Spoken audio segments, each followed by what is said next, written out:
1000 سال سے چھپی یہ تسبیح، جو بھی اس تسبیح کو کرے گا اس کا ہر ناممکن کام ممکن میں بدل جائے گا۔ ناظرین، آج جو قیمتی دعا میں آپ کو بتانے جا رہا ہوں، یقین کیجئے اس دعا کی اتنی فضیلتیں ہیں، اتنی اس کی طاقت ہے۔ اس وظیفے کو کرنے کے بعد آپ کے تمام بگڑے کام بن جائیں گے۔ تمام دوست ویڈیو کو مکمل دیکھیے گا۔ محترم ناظرین، حضرت ارطغرل غازی رحمت اللہ علیہ کیا کیا کرتے تھے؟ ارطغرل غازی آپ نے ڈرامے والا نہیں سمجھ لینا، جو اصل میں ارطغرل غازی تھا اکثر ایسا ہوتا ہے جو پہلے ہوئی ہوتی ہے یا پہلے کوئی بڑی شخصیات گزری ہوتی ہے ان کے اوپر ڈرامے اور فلمیں لکھی جاتی ہیں۔ اسی طرح ارطغرل غازی ہیں۔ ارطغرل غازی وہ شخصیات تھے جنہوں نے کسی بھی جنگ میں شکست نہیں کھائی، ہمیشہ کامیابی ہی ملی۔ وہ یہ وظیفہ کیا کرتے تھے جو آج میں آپ کو بتانے جا رہا ہوں۔ اب سوال یہ ہے کہ مجھے کیسے پتا چلا حضرت ارطغرل غازی رحمت اللہ علیہ کیا کیا کرتے تھے؟ یہ تسبیح پڑھا کرتے تھے۔ یہ بہت ہی طاقتور تسبیح ہے۔ جس نے یہ تسبیح کی ہے وہ کبھی مایوس نہیں ہوا۔ اب ہم وظیفے کی طرف آتے ہیں، تسبیح کی طرف آتے ہیں، کیسے وہ پڑھا کرتے تھے، کیسے کرتے تھے۔ انشاءاللہ آپ بھی اس دعا کو پڑھو گے، اس وظیفے کو کرو گے، اس کا ایک خاص طریقہ ہے، وہ بھی میں آپ کو بتاؤں گا۔ اگر آپ اس طریقے سے کرو گے انشاءاللہ آپ کے بھی بگڑے کام بن جائیں گے۔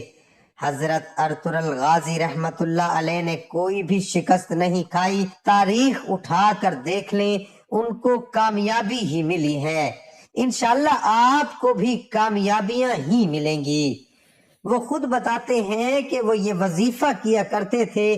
اس وظیفے کو کرنے کے بعد اب میں وظیفہ بتانے جا رہا ہوں، ذرا غور سے سنیے گا۔ اب آپ کے ذہن میں کچھ شک نہ رہے تو میں تھوڑی چھوٹی چھوٹی چیزیں بھی آپ کو بتانا چاہوں گا کہ اس وظیفے کو کس وقت کر سکتے ہیں۔ دیکھیے، اس وظیفے کو ویسے تو آپ کسی بھی وقت کر سکتے ہو، لیکن اگر آپ کسی نماز کے بعد کر لو تو زیادہ بہتر ہوگا، کیونکہ یہ خاص وظیفہ ہے، یہ خاص دعا ہے۔ کیونکہ جب آپ نماز کے بعد کرو گے اس وقت آپ کا وضو بھی ہوگا اور آپ نے ذکر و اذکار بھی کیا ہوگا۔ جب آپ ذکر و اذکار کر کے اللہ پاک کو یاد کر کے، اللہ پاک کی عبادت کر کے، اللہ پاک سے کچھ مانگتے ہیں، کچھ خاص عمل کرتے ہیں، کچھ خاص وظائف کرتے ہیں تو ان کا زیادہ فائدہ ہوتا ہے، زیادہ اثر ہوتا ہے۔ اگر آپ کسی نماز کے بعد کر لیں تو بھی بہتر ہوگا، ویسے آپ کسی بھی وقت کر سکتے ہیں، جب بھی آپ کو وقت ملے، کوئی پابندی والی بات نہیں ہے۔ اور اس تسبیح کو، اس وظیفے کو بچہ بھی کر سکتا ہے، مرد بھی کر سکتا ہے اور عورت بھی کر سکتی ہے۔ اگر آپ کا بچہ ہے وہ بھی اس تسبیح کو پڑھ سکتا ہے۔ اگر وہ بچہ پڑھائی میں ہے تو انشاءاللہ اللہ پاک اس کو کامیابی عطا کریں گے۔ اگر کوئی عورت کرنا چاہے، اس کو مشکلات ہیں، اس کی زندگی میں مشکلات ہیں، وہ بھی اس وظیفے کو کرے، انشاءاللہ اس عورت کو بھی کامیابیاں ملیں گی۔ اسی طرح کوئی مرد کرے، اس کو بھی کامیابیاں ملیں گی۔ دیکھیں، مردوں کے بہت سے مسائل ہوتے ہیں، انہوں نے ذریعہ معاش کرنا ہوتا ہے، دولت کمانی ہوتی ہے، اپنے بیوی بچوں کو پالنا ہوتا ہے۔ مرد تو لازمی کریں گے، المختصر یہ ہے کہ کوئی بھی کر سکتا ہے، انشاءاللہ فائدہ ہی فائدہ ہوگا، کامیابیاں ہی کامیابیاں ہیں۔ پھر صرف آپ ایک ہی مرتبہ اعوذ باللہ من الشیطان الرجیم بسم اللہ الرحمن الرحیم کو پڑھ لیں گے، اس کے بعد آپ درود پاک پڑھ لیں گے، آپ صلی اللہ علیہ وآلہ وسلم کی ذات پر ایک مرتبہ میرے ساتھ بھی پڑھیے، آپ کو ثواب ملے گا۔ اللہم صلی علی محمد وعلی آل محمد کما صلیت علی ابراہیم وعلی آل ابراہیم انک حمید مجید۔ اللہم بارک علی محمد وعلی آل محمد کما بارکت علی ابراہیم وعلی آل ابراہیم انک حمید مجید۔ 3 بار آپ یہ درود پاک پڑھیں گے آپ صلی اللہ علیہ وآلہ وسلم کی ذات پر، اور اگر کسی میرے بہن بھائی کو یہ درود پاک نہیں آتا تو وہ کوئی سا بھی پڑھ سکتا ہے جو اس کو آتا ہے، اور اگر کوئی سا بھی نہیں آتا تو وہ صرف اتنا کہہ سکتا ہے صلی اللہ علیہ وآلہ وسلم۔ اس کے بعد آپ نے سورۃ اخلاص کو پڑھنا ہے اور اس دعا کو پڑھنا ہے جو ابھی میں آپ کو بتاتا ہوں۔ دیکھیے سورۃ اخلاص، اس میں اللہ تعالیٰ کی وحدانیت بیان کی گئی ہے، اس میں اللہ تعالیٰ کا تعارف ہے۔ اس سورت کی بھی بہت سی فضیلتیں ہیں۔ دیکھیے قرآن پاک اور حدیث کا نچوڑ اگر نکالا جائے، پورے دین اسلام کا نچوڑ نکالا تو صرف یہ سورت بچے گی، کیونکہ اس میں اللہ پاک کا تعارف ہے، اللہ پاک کی اس میں بڑھائی ہے۔ بے شک اللہ تعالیٰ ہی ہیں جو سب کو نوازتے ہیں اور سب کی مشکلات دور کرتے ہیں۔ آپ نے 41 بار اس سورت کو پڑھنا ہے، یہ اس وظیفے کا حصہ ہے۔ دیکھیں تھوڑی سی تعداد زیادہ ہو سکتی ہے، لیکن اس کے جو کمالات ہیں انشاءاللہ آپ خود دیکھو گے۔ یہ وظیفہ بہت ہی خاص ہے۔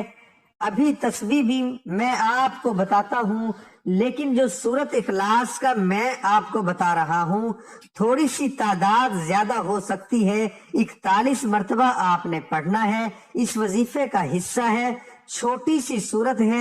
ویسے تو قل هو اللہ احد اللہ الصمد لم یلد ولم یولد ولم یکن له کفوا احد، یہ 1 مرتبہ ہو گیا 10 سیکنڈ میں۔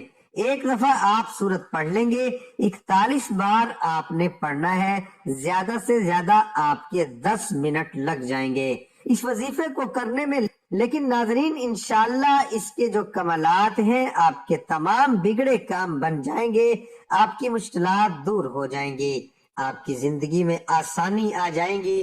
اگر آپ کے کام اٹکے ہوئے ہیں، جیسا کہ میں نے آپ کو پہلے بھی شروع میں بتایا ہے کہ اس وظیفے کو حضرت ارطغرل غازی رحمت اللہ علیہ کیا کرتے تھے، انہوں نے کسی بھی جنگ میں شکست نہیں کھائی، ہمیشہ ان کو کامیابیاں ہی کامیابیاں ملی ہیں، ہر جنگ میں ان کی جیت ہوئی ہے، تاریخ اٹھا کر دیکھ لو۔ اب میں زیادہ گہرائی کی طرف نہیں جا رہا، ویڈیو بہت لمبی ہو جائے گی۔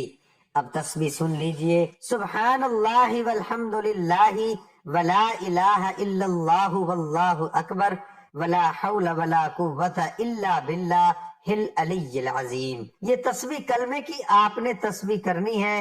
آپ کا کوئی بھی کام اٹکا ہوا ہوگا وہ انشاءاللہ اس تسبیح کو کرنے سے ہو جائے گا۔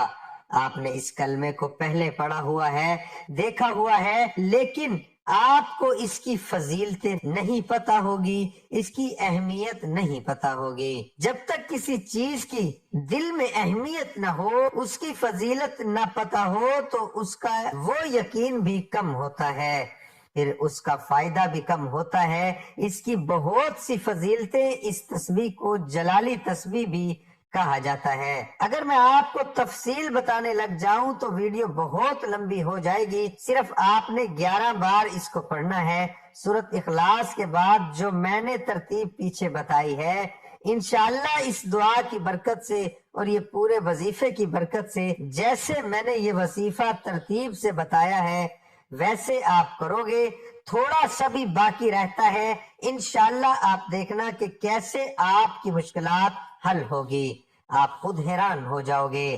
ہر کام میں آپ کو کامیابی ملے گی انشاءاللہ۔ کوئی بھی آپ کا کام ہو سکتا ہے، اس کے بعد پھر آپ درود پاک پڑھ لیں گے۔ یہ درود پاک آپ نے 3 ہی مرتبہ پڑھیں گے۔ آخر میں جیسا کہ میں نے آپ کو پہلے بھی بتایا، اگر کسی کو یہ درود نہیں آتا تو وہ کوئی سا بھی درود پڑھ سکتا ہے جو اس کو آتا ہے۔ اگر کوئی سا بھی نہیں آتا تو صلی اللہ علیہ وآلہ وسلم یہ کہہ سکتا ہے۔ اس کے بعد آپ نے ایک اور کام کرنا ہے، جب آپ یہ سارا وظیفہ کر لیں گے جیسا کہ میں نے آپ کو بتایا، جو بھی آپ کا مسئلہ ہے آپ نے وہ مانگ لینا ہے۔ انشاءاللہ اس وظیفے کی برکت سے آپ کی مشکلات جاتی رہیں گی۔ آپ کو کامیابیاں ملنا شروع ہو جائیں گی۔ دعا ہے کہ اللہ تعالیٰ میرا سنانا اور آپ کا سننا اپنی بارگاہ الہی میں قبول اور منظور فرمائے، آمین ثم آمین۔ تمام دوستوں سے گزارش ہے کہ اللہ تعالیٰ کے 99 ناموں میں سے ایک نام کمنٹ میں ضرور لکھیں۔